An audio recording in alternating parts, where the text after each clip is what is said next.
Internet. L'Internet, je pense que ça va se résoudre. Heureusement, le ministre est là, elle a bien entendu. Je pense que pour l'université de Ouagadougou aussi, c'est une préoccupation.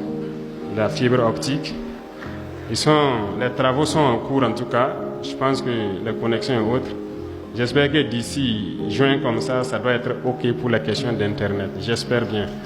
Pour les laboratoires et les autres effets, je discutais dernièrement donc avec un certain nombre de ministres concernant donc nos nouvelles coopérations qu'on veut avec certains pays.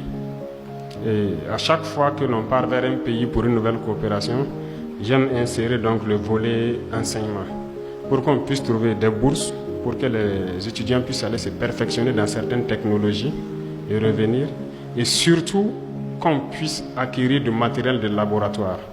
Parce que moi-même, je viens d'ici, j'ai fait la géologie et je sais ce que c'est que le laboratoire.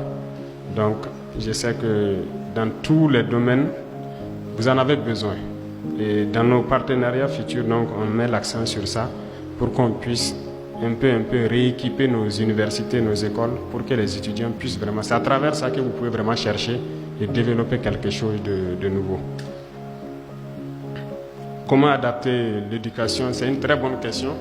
Je répondais à la question avec les enseignants. Le nouveau ministre de la Jeunesse qui a été installé a reçu hier une mission de pouvoir donc, avec ses camarades de l'enseignement supérieur et du MENAPL, de l'enseignement de base, pour réformer le système éducatif.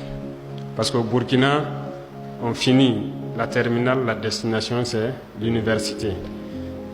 Pourquoi ne pas, à l'intervalle là, pouvoir donc professionnaliser la formation de sorte que, à partir d'un niveau, d'autres pourront directement être employés et que l'université soit un choix et non pas forcément. C'est un processus qui a démarré. Il a reçu la mission, donc il va rapidement se mettre à la tâche avec ses autres camarades pour faire ces réformes-là. Concernant l'enrôlement pour être VDP, je suis très ému, très content de voir que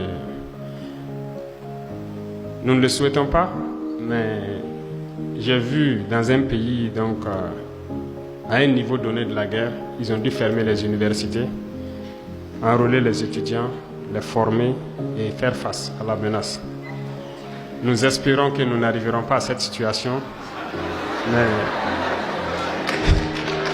je suis particulièrement content de voir qu'il y a des combattants ici, que cette rage-là existe toujours au sein des étudiants. C'est très bien. Nous allons étudier, voir, mais nous ne souhaitons pas, en tout cas, a priori, vous engager pour prendre des kalachnikovs, mais nous allons vous engager pour comment fabriquer des kalachnikovs. Revenant aux préoccupations donc, de l'université Thomas Sankara, c'est une préoccupation qui a été posée aussi au niveau des enseignants et c'est un truc que j'ai suivi. Je pense qu'en octobre encore, il y a eu un accident mortel sur la voie là. Le vendredi surpassé, si je ne me trompe, j'ai pris la voie pour aller donc, au centre de formation des VDP et j'ai pu remarquer l'étroitesse de cette voie. Donc, dès cette semaine, je vais voir avec le ministre des Infrastructures qu'est-ce qui peut être fait dans l'urgence pour que la voie redevienne une 2 voies au moins. Et aussi, je disais pour la sécurité, donc ça c'est déjà pris en compte.